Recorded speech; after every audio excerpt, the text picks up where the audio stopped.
Ay, ay, Roxy, bebe, lagi kang namimiss ni Choco. Ogo, malamlam yung mata niya. Ogo, huwag mo akong kagatin.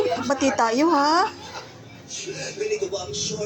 Inano ko nga, ang ito yung pagkain. Grabe, pahirapan kami pakain.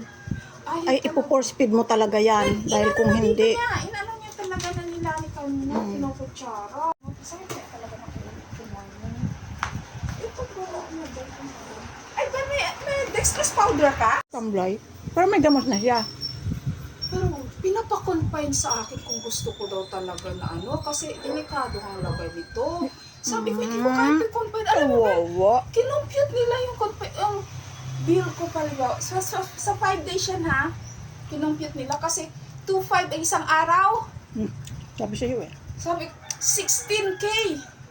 Pero sabi niya, kung mga 2 days o 3 days na umokay na siya, pwede naman daw yan. No? Kasi yung sa kanya nila yun, parang minimum talaga nila yun or maximum nila yung computation niya.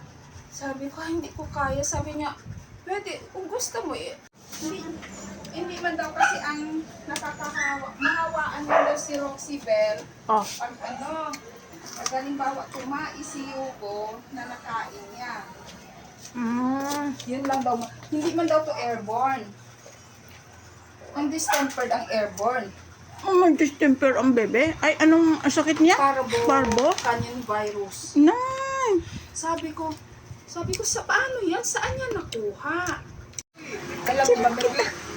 Ay, ay, Roxy, bebe, lagi kang namimiss ni Choco. Ogo, malamlam yung mata niya. Ogo, huwag mo akong kagatin. Bati tayo, ha? Inano ko nga, ang